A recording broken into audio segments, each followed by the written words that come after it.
Eh bien, bonsoir les amis. Alors ce soir, on se retrouve pour parler de deux petites choses.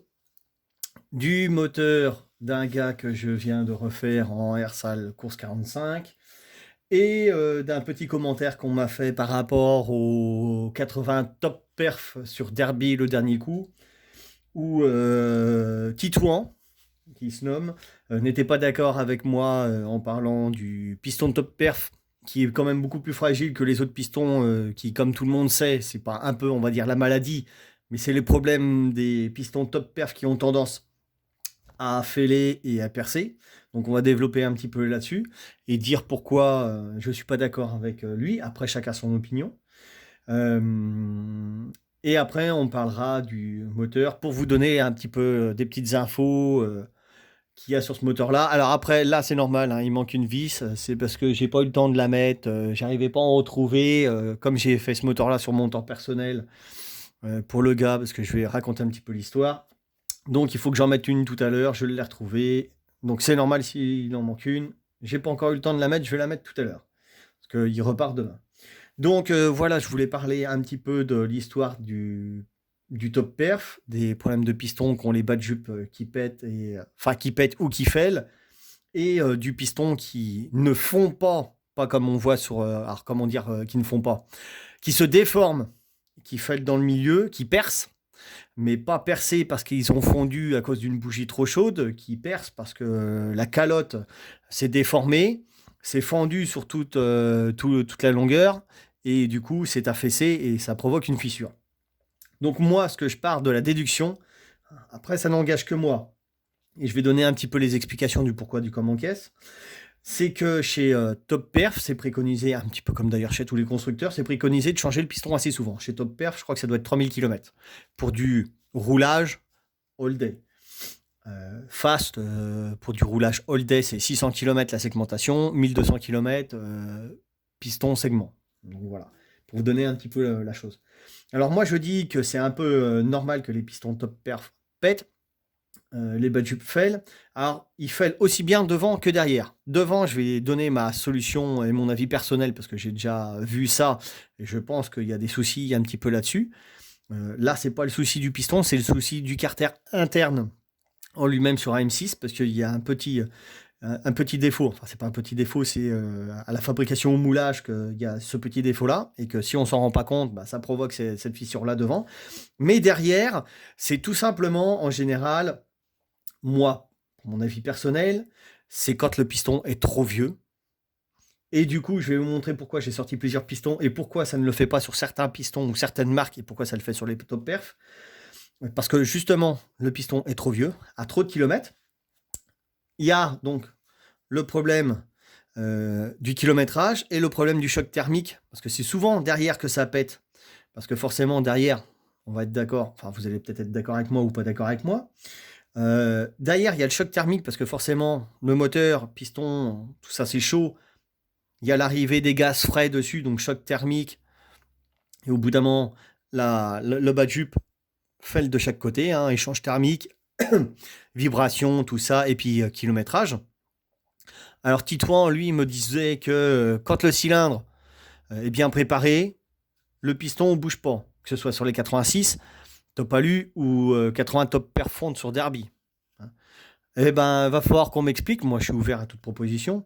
Mais est-ce que tu peux m'expliquer pourquoi le fait de préparer un cylindre donnerait une longévité beaucoup plus importante à la calotte de piston et au bas de jupe qu'un cylindre d'origine? Parce que sur un cylindre d'origine top perf en 80 ou 86 top alu sur M6, que le cylindre soit d'origine ou préparé, on a toujours le même problème. Le piston, lui, qu'est-ce qu'il fait? Il monte, il descend. Il ouvre, il ferme les lumières. Alors je vois pas en quoi le fait de remonter tes diagrammes ou de comprimer un petit peu moins ta culasse fait que ton piston il va avoir une calotte qui va être beaucoup plus costaud et puis que tes bas de jupe aussi. Donc si tu as une idée ou un argument à me donner, moi je veux bien, mais pour l'instant je vois pas de trop. Pourquoi en préparant le cylindre ça fonctionnerait mieux? Donc voilà. Moi je vais vous dire pourquoi je pense que ça casse. Parce que tout simplement, si on regarde bien, donc je vais essayer, voilà. Si on regarde bien le renfort qu'il y a au niveau des bas de jupe, Voilà, je vais essayer de le montrer. Voilà.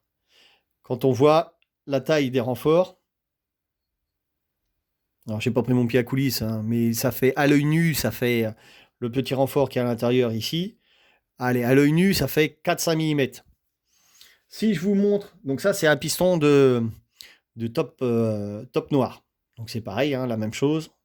Hein, le petit renfort ici. Voilà.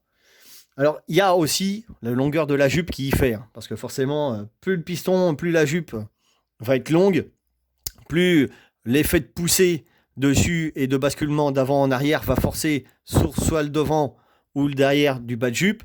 Et donc forcément, usure, le piston qui force, qui se met un peu de biais, grosso modo, hein, à la remontée ou à la descente, puisque ça bascule dans un sens ou dans l'autre, plus le choc thermique, au bout d'un moment, forcément, ça casse. Et il y a le coup aussi où le bas de jupe est beaucoup plus court, donc du coup aussi, ça force moins dessus. Là, voilà, on prend un piston, donc ça c'est un piston Italkit pour 86 top perf, hein, piston de rechange. Donc du coup, voilà, pour ceux qui voudraient la référence. Hein. Je vais essayer de pas trop bouger. Voilà. Et ben si vous regardez un peu le renfort qui est à l'intérieur, il est beaucoup plus gros. Il fait au moins, alors moi j'ai dit sur le top noir et le 86, il fait aller 3 mm à l'œil nu. Là on est rendu déjà à 5 au niveau du renfort ici à l'intérieur. Donc pour moi c'est plus une histoire d'épaisseur aussi, de bas de jupe et de l'épaisseur du renfort. Là c'est pareil, ça c'est un piston Athena. Là, on part carrément sur un bas de jupe qui est beaucoup plus court, donc beaucoup moins de risque au niveau du basculement de piston de forcer sur les bas de jupe. Et là, on est carrément sur du gros renfort. Hein. Quand on regarde, là, on est au moins sur je suis sur 7 mm facile, hein. 7 mm de large. Donc du coup, l'amorce se fait ici, hein, sur le bas de jupe, hein, quand ça fêle. Donc pour le moment où ça fêle derrière. Pour ce qui est de la casse du bas de jupe ou du fêlage du bas de jupe devant, vous avez sur les carters à M6, sur certains modèles, alors après je ne sais pas si on le verra, j'en ai pas là à vous montrer, mais si un coup je fais un montage avec un gars qui va pas tarder à me ramener une machine, un gars que vous connaissez, on fera un peu la présentation de sa machine, un youtubeur. Si j'ai le temps, je vous retrouverai des photos et quand on fera un montage, je vous mettrai ça. Pour ceux que ça intéresse de savoir, c'est que sur les carters, donc là, bon, ça, le carter, on va en parler après, ça c'est les anciens carters du derby. Mais c'est pour expliquer un petit peu, des fois, le pourquoi du comment, qu'est-ce que ça fait le devant. Sur les carters AM6, il y a certains carters où, quand ils ont été fabriqués dans le moulage, il y a une espèce de petit bossage ici, sur le devant du carter. Et le problème, c'est que le 86, les bas de jupe passent tellement près dedans qu'ils arrivent même à frotter dans le bossage. Alors il y a certains 86, quand on les regarde devant, on voit une petite marque ici, c'est un peu creusé. Et ben, faut pas chercher plus loin pourquoi vous avez votre petite marque devant, les gars. C'est tout simplement parce qu'à l'intérieur du carter, vous avez une petite bosse qui fait à peu près, allez, 3-4 mm de large, ici. Alors en général, c'est sur le carter de droite, côté embrayage, qu'il y a le bossage. Et vous avez la petite bosse qui est là. Alors, je n'ai pas mesuré, parce qu'à cette époque-là, je ne m'étais pas pris la tête avec le pied à coulisse de mesurer. Mais vous avez cette petite bosse-là qui tape sur le devant de la jupe. Et du coup, bah forcément, à force de monter, descendre, avec les vibrations, la rotation, bah vous avez le bas de jupe devant qui pète. Donc voilà, s'il y en a qui veulent monter un 86, regardez d'abord devant si vous n'avez pas une espèce de petit bossage au niveau du passage du piston ici. Et si vous l'avez, un petit coup de Dremel ou un petit coup de lime ou de papier de verre, c'est pas épais, mais c'est juste ce qu'il faut pour taper dans le bas, forcer sur le bas de jupe et le casser. Donc voilà pour la petite histoire que je voulais débattre un petit peu des pistons de top perf qui ont la particularité de fêler ou de casser ou alors de chauffer sur le milieu. Alors pour ce qui est de la chauffe, dans le milieu, c'est pareil. Moi, j'en ai connu des top perf, que ce soit allumage rotor interne ou allumage d'origine, ils finissaient tous pareil. Déformés et après fêlés dans le sens de la longueur, que ce soit avec un allumage d'origine ou un rotor interne. Alors après, il peut y avoir plus ou moins, le phénomène peut être plus ou moins accentué rapidement par le taux de compression. Plus le taux de compression est élevé, plus le haut moteur il va chauffer. par une bougie pas adaptée. Si on tourne avec un allumage à rotor interne et puis une bougie BR9 ou BR10 et qu'on est en plein été et qui fait 30 degrés, bah, je donne pas longtemps à la calotte de piston pour se déformer. Voilà, ça peut être accentué à cause de ça. Et puis, bah, pareil, avec un mauvais refroidissement dû au moteur, vous faites ça plus ça, voilà. Mais en général, ça fait surtout parce que voilà, ils commencent à arriver au bout, ils ont des kilomètres, ils finissent par chauffer, se déformer, et puis voilà. Donc pour moi, voilà, c'est l'explication que je donne sur les problèmes des pistons top perf.